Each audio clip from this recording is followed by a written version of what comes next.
Mbukelo we-BMK YouTube production asikubingelele sikwamukele kwisiqephu esinye esiza nazo. Uyazi ke masuke sila phambi kwakho suke sizokuthulela izingxoxo ezahlukahlukene ikakhulukazi ke ezisuke zithinta wena njengomhlali waseNingizimu Afrika and also esithanda kakhulu ezithinta thina njengamaKristu. Sibona ukuthi ngabe sikwenzayo kukhona yini embhalweni. Umkhosi omkhulu owenzakalayo umkhosi wePhasika okukhulunywa ngawo ngapha nangapha. AmaKristu ahamba izinkalo ngezinkalo athi ayobungaza, ayogubha, ayokhonza ndawonye lo 3 days wePhasika. Sinaye ke ubabuvini namhlanje uyazi nawe esuke sihlaziya naye noma ke esihlaziyela inkulumo noma esihlaziyela indlela ukuthi ngabe amaKristu enza kahle yini mayenza kanje. Sinaye namhlanje ubabuvi ohlelweni sibonke ngabe namhlanje yena ubona kanjani kule nkulumo. Babuvi asikubingelele sikwamukele ohlelweni namhlanje. Ngiyabingelela mkhonzi wenkosi, ngibingelele nonke ababukeli abakhona be-BMK la ekhaya egameni lika Jesu ophilayo ngoKristu Hamashiach Yahawashai. Amen. Kuyintokozo enkulu ukuthi ke siphinde sibe nawe namhlanje. Inhlelo ziningi, abazalwane ba prepare manje balungiselela ukuthi liwe emaphasikeni. Kuyinto ehleli igujwa minyaka yonke noma ngizothi ila abazalwane abahleli bekwenza minyaka yonke kuyohlanganyela ndawonye bethi ke bayokwenza inkonzo yePhasika. Ngokwenkonzo yePhasika kuyikona yini ukuthi amaKristu ayihamba yoyigubha inkonzo yePhasika? Kukabili. Yes sir. Kuyikona futhi akusikho. All right. Kuyikona ngokwezwi nezincwadi uNkulunkulu ayibekile ekhuluma ngabaprofeti bakhe ukuthi iPhasika umkhosi awumisile. Yes. Kusukela kuExodus chapter 12 la silithola khona masilicaphula. Kuhambe kuze kufike la linatshwa khona selinaba khona uNkulunkulu kuLeviticus 23 emkhosini yonke. Ingakho ngesinye isikhathi ngithi akufanele ngabe leli iPhasika li-treatwa differently than iSabatha. Ngoba iPhasika liyiSabatha. Kwi-context kodwa. Kwi-context. Kodwa ke kuyikona ukuthi iPhasika ligujwa. Mhlawumbe kumbuzo songathi lokho esigubhayo ngabe lona iPhasika ngokwencwadi. Ngoba phela ikhona neminye imikhosi ebigujwa izizwe okungezize ezikaNkulunkulu. Kodwa ebihamba ncamashi in terms of i-timeline. Ebihamba ncamashi nesikhathi sokuthi siyo sikaNkulunkulu sasigubha iPhasika. Kuukuthi zona zayigubha eyabo imicimbi yonkulunkuluwana bazo nezithixo zabo. Kodwa ke ngokwezwi kwabaNkulunkulu iPhasika limile futhi akekho ngalijika ngoba izincwadi ziyakufakazela. Case in point ngengakhothi ukuthi silanda lapha kuExodus 12. Uma siza kuLeviticus 23 futhi yayichaza futhi ukuthi imili umkhosi kaNkulunkulu kuzobe phakade. So ke manje ke ngokulazi kwakho iPhasika emlandweni nje na ikakhulukazi weBhayibheli liyini iPhasika uma ukuthi uthi wena licishe lifane neSabatha liyini nje ngokomlando walo? Umkhosi umkhosi onikezwe ama guidelines ukuthi ugubhe kanjani. Njoba ngithi cishe lifane neSabatha ngoba imikhosi yonke echazwe uNkulunkulu kuLeviticus 23 yonke imikhosi yakhe uyibiza ngeSabatha. Ingakho kuba khona iSabatha leli la day number 7 bese kuba khona ekuthiwa high Sabbath. ISabatha elikhulu kusuke kushiwo lemikhosi. So kuyenzeka ke evikini elilodwa ube namaSabatha amabili. Hayi ngoba uno day 7 ababili cha. Uyaba no day 7 owodwa evikini. Kodwa uthola ukuthi phakathi nalelo viki bekunomkhosi kaNkulunkulu nawo futhi in context obizwa ngeSabatha. Ngizama ukuchaza lokho. Uke wabeka inkulumo ethi kuyikona noma likhona iPhasika njengamanje futhi alikho iphasika njengamanje. Mhlawumbe ungasihlukanisela lapho ukuthi why usho njalo, kuyini ungasihlukanisela ukuthi ngokunjani nokuyikona okunjani okungesiko. Okay. Okuyikhona ilokhu ake ngibrushe nje. Ilokhu esikulandela lapha emuva. Kodwa ke ngiyazi abaningi bathanda ukugijima sebefika lapha uJesu esehleli khona nabafundi kuMatheyu 26. Yeah. Uma uJesu esehleli nabafundi kuMatheyu 26. Uma uyibuka isetup yePhasika kuMatheyu 26. Isapha leya. Sapha, your normal sapha. Yes. Isetup isapha. Leyo sapha ke ine menu yayo. Leyo sapha. Imenu yayo siyithola emuva kuExodus 12. Ukuthi eplatini nakuDeuteronomy, eplatini laleli iPhasika kumele kube khona inyama yemvu noma inyama yembuzi. Kube khona imfine babayo. Kube khona isinkwa esingenamvubelo. Siyathola ke futhi nasencwadini yamaHubo ukuthi khona neglass yewayini. Kulungile. Isetup ye sapha. NakuMatheyu 26 mawuyoyifunda izokutshela futhi ukuthi uJesu ehleli nabafundi bakhe ize ithi besahleli besadla wathabatha isinkwa wasihlephula angithi but lesinkwa sihlephulayo uJesu siyakhohlwa ukuthi isinkwa esasimiswe kuExodus 12 nakuLeviticus 23 akuyona into entsha lo Jesu ayenzayo nawo ke ngithe likhona ngalondlela alikho kodwa ngalendlela okwenziwa ngayo lokho esigubhayo asigubha iPhasika sigubha ama festival nje akhothama kwamanye ama-altar neminye imimoya ama festival ongawatholi ezi-guideline ezweni indlela esigubha ngayo namhlanje sikwi-festival nje kufana ukuthi seclubini kodwa bese sithi simeme uJesu. Yeah. Kanti siphumile enkosini asikho nhlobo. Yingakho ngize ngithi mina uma uNkulunkulu umona phela incwadi ithe inhlawulo yesono ukufa. Uma uNkulunkulu umona akananazi ukukudedelela ufe. Yeah. Akananazi. Bese ubuka ukuthi lento egujwayo minyaka yonke akusiyo ngempela into kaNkulunkulu. Buka ke igazi elichithekayo ngayo lento eyenziwayo ingakho ke bengithi likhona kanti futhi alikho usho ukuthi babuvi kulo 3 days esuyela kokhonza singalali senze into engekho ayikho kubungazwa nje idemonikazi elikhulu igoddess ngesilungu elalibizwa ngethu East Semiramis mangaphosisi babelibiza ngoSemiramis esizweni samaBhabheli abanye bathi uEshtara kwesinye isizwe leli limi esilazi noma leli igama esilazi namhlanje ukuthi Easter ngoba lesasithixo salo wesifazane sasinamabela u300 bathi waye represent ifertility. Yeah. Ingakho ke ubona namaqanda ngama Easter nonogwaja noma nogwaja ngithi. Yeah. Amaqanda nonogwaja ezitolo kuhlotshisiwe. Ngoba phela uhulumeni osiphethe vele ubambe umthetho weBhabheli. Uphuze inkomishini yencithakalo yesifebe esikhulu njengokusho kwencwadi eSambulo. Angikhoda lapha. Bavingeke ngeke bavingeke usho ukuthi njoba thina silokane sikhuleka kumanje sifastile ukuthi siye Phasikeni ngempela uNkulunkulu usho ukuthi ngaba akekho eduzane nathi ukuthi okay naba abantwana bami ke siyayibona lengcosana ebhiyozela ubumnandi bokuthi long weekend but nayi ingcosana eyakukhothamela mina ihamba nje ihambeliza izeleze ihamba nini yapi ifike yenzeni umbuzo lo leyo ngcosana ihamba nini isuka yapi ifike futhi yenzeni lapho ngabe ifike yenza umkhosi kaNkulunkulu wePhasika okanye ifike yenze ifestival ifike yenzeni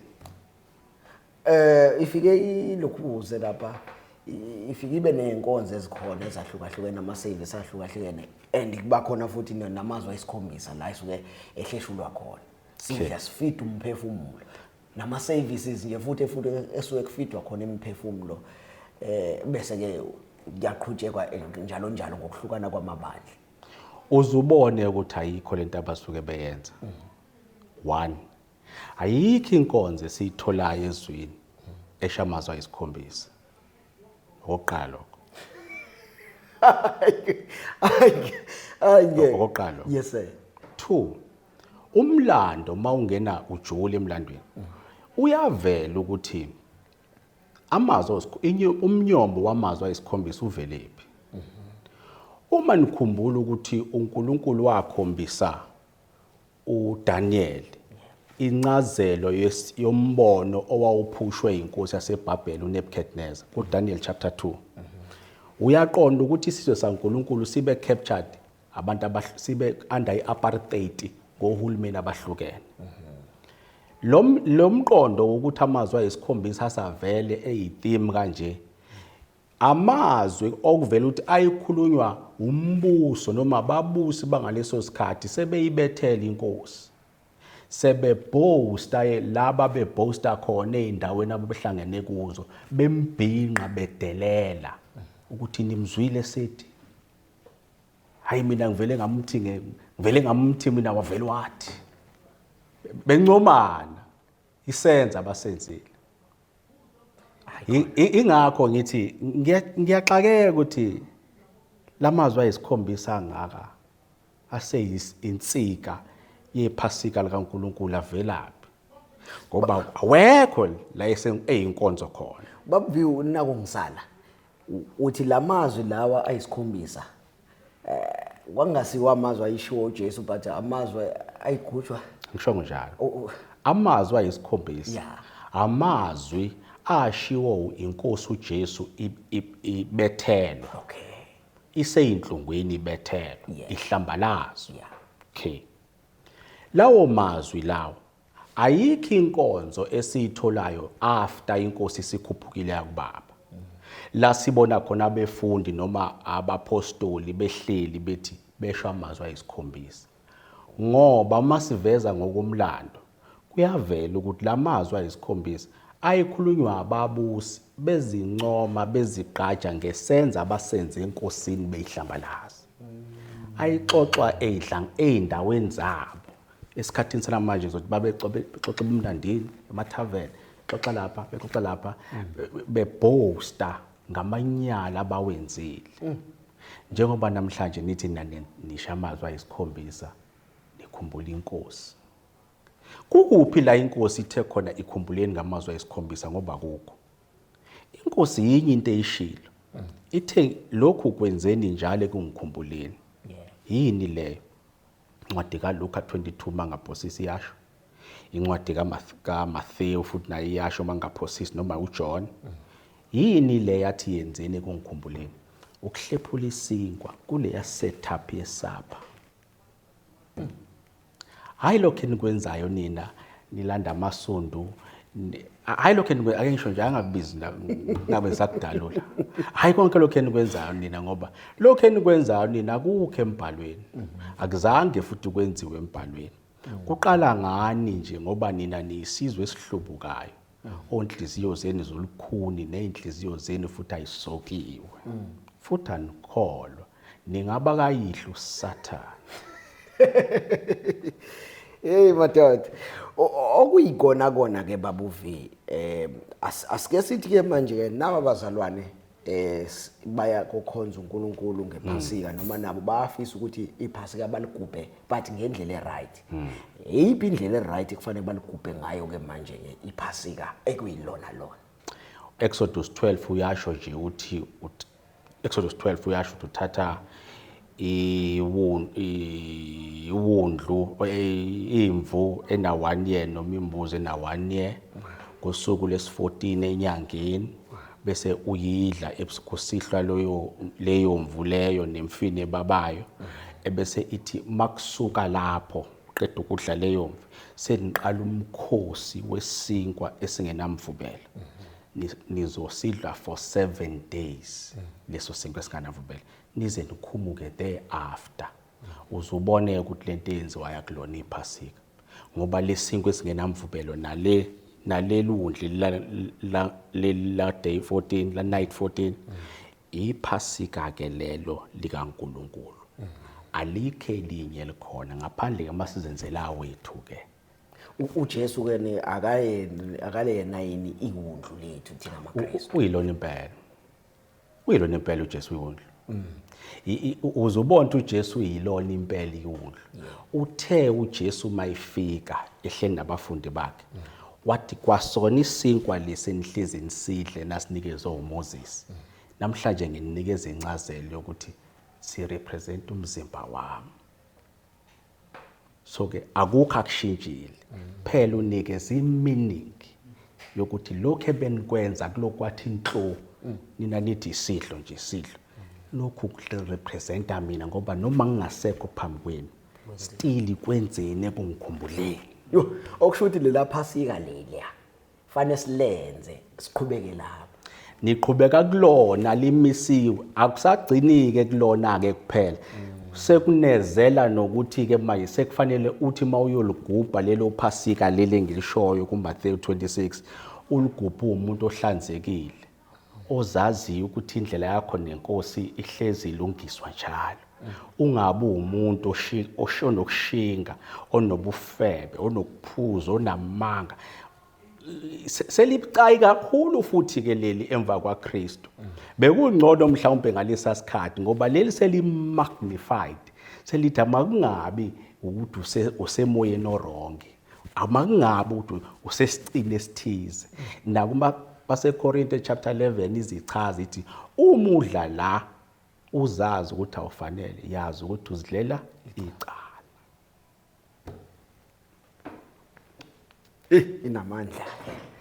inamandla ke le futhi ke manje babuvi kule phasika esiyakulona besingenza kangcono njengamaKristu silikuphe ngendlela ehlukile ngirongo yini babuvi uma ukuthi ngiyafika ngithatha ke imvu ngenza ngalendlela osho ngayo right but ngiyenza uqala kwayo kube kule weekend le kusuke abanye begubhela lento zabo abayigubhayo for ama-Easter lo 4 days 3 days wama-holiday mina ngiwusebenzisa ukuthi khona ke ngigubha ke le ndlela e-right yephasika ngabe ngirong ngabo wrong kakhulu ngiyazi ukuthi ngisawundi engathi ngihanjelwa ingqondo ngoba akekho ikhulumayo lento iphasika futhi ngeke uligubhe nje usuqhamuka usulikha phakathi lithi ngenyanga yokuqala ungangibuza ukuthi yipi ngoniphendula ngokuzayo okwamanje sisagxile kulona uNkulunkulu uthi asenzeni ngenyanga yokuqala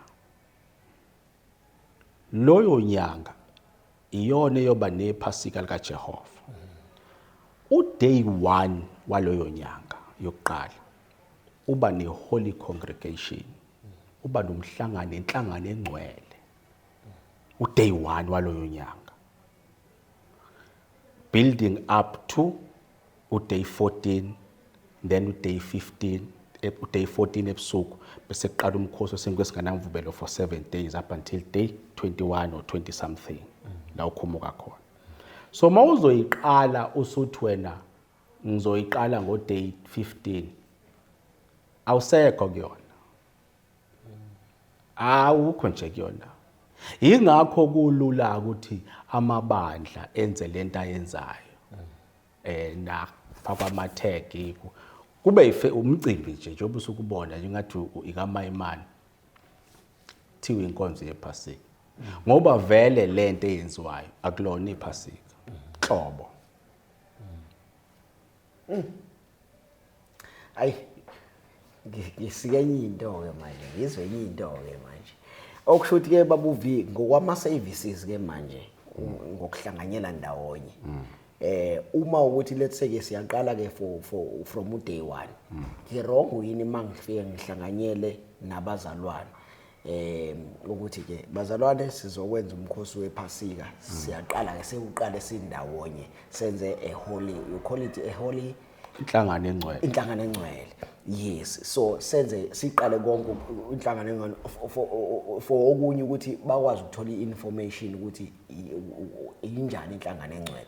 Ngabe ku wrong yini ukuthi siyenze sindawonye ezabazalwane? Akukho wrong. Ngicabanga ukuthi inhloso ukuthi uNkulunkulu ayembule lento eyokuthi ku resethwe yonke lento ebiyenziwe. Akukho wrong. Wonke umuntu ofuna umbuso kaNkulunkulu uyayinikela ekutheni abuyele ekutheni uNkulunkulu wayekade etheni ekuqaleni ukuze indlela nohambo lakhe lube luhle enkosini. So awukho wrong. Yila phela kungena khona yini? Kungena i repentance. Ngoba mawusuphenduka sewenza lento eshiwo umbhalo ukuthi uhlaba inhliziyo uhlaba umphefumulo uhlaba inhliziyo uguqula umphefumulo. Usuwenza lonto leyo vele leshiwo umbhalo. So ukufuna umbuso kaNkulunkulu ngendlela okuyiyona yikona okufunakalayo vele njengoba uNkulunkulu eshilo wathi uzawukhipha abaprofeti benhliziyo yakhe abazofundisa intando yakhe hayi intando yesonto. Sesiyiphetha ke babuvi. Sesiyiphetha nje elogcina awukhulume nomuntu ogubha umkhosi wephasika. Umphu umyalezo umshiya nawo emkhosini wakhe wephasika ugubhayo. Masikhuluma ngephasika sisho lela ngempela ngeke. Lela ngempela. Hayi lelopiyani nomgido sisho lela ngempela namasonto. Sisho lela ngempela ngokwezwi. Hayi lela mazwi ayisikhombisa nama hot dog nama sandwich o cheese and tomato. Akulona iphasika akulona iphasika lelo. Uwrong ini babuvi solo kuphula ulimi. Uwrong ngani ngani ukwenza inkonzo yamasonto? Inkosi itheni? Into elula ithi lento ifana ne-CV yakho. Ifana ne-contract yakho yomsebenzi. I-contract yakho yomsebenzi iyona isibuko sokuthi uyini la ekhaya. Ngaphandle kwe-contract yakho yomsebenzi noma yini oyenzayo irrelevant. Irrelevant. Uyangithola. Kanjalo ke namazwi kaNkulunkulu. Uma ngisho singenzani kunencwadi ethi masinganezeli lutho kule ncwadi yesiprofeti. Futhi masingasusi lutho kule ncwadi yesiprofeti. So asihlale phezulu kwawo enje ngoba make saphuma sesenze okwethu hayi okwakhe. Uyayithola ngithi? So mawuthi ukurong ini noma amazi okugcina kumuntu owenza ogubha umkhosi wephasika yingakho ke ngibuza ukuthi usho liphi usho leli phasika lencwadi lelo elihle kuNkulunkulu na likaNkulunkulu okanye usho lomcimbi lo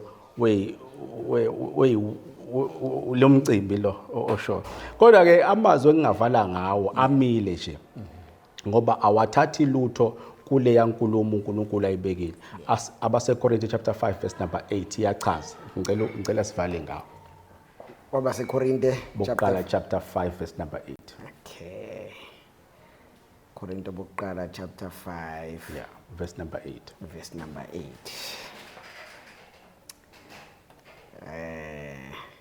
Okay, uthi ke uverse 8 uthi kanjalo ke masigubhe umkhosi kungabi ngemvubelo endala kungabi ngemvubelo yokushinga neyobubi kodwa kube ngesinkwa esingenamvubelo sobuqotho neseqiniso. Kunjalo njengoba usho nje iqiniso ke umthetho kaNkulunkulu. Ngaphandle kwawo umthetho kaNkulunkulu iwona oexplainer iphasika likaNkulunkulu. So ke okugubhayo outside of iqiniso ukugubhela wena namadimoni akho. Mbukelo PMK YouTube production uyazwela nawe ukuthi ke ngabe ubabuvi uthini yena ngokwephasika according to izwi.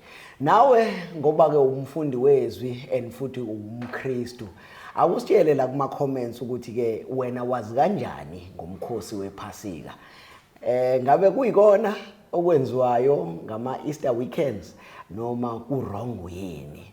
Thina ezi BMK YouTube production senza sure ukuthi sikunikezela konke njengoba kunjalo. Kanti mawukuthi wena uyafuna nawe ukuthi uzomphikisa ubaba uViwe ukuthi lo akushoyo akusiko okubhalwe encwadini, ungasibhalela nje ukwazi ukuthi usithole. BMK YouTube production izona zonke izinkundla zokuxhumana siyivala la namhlanje.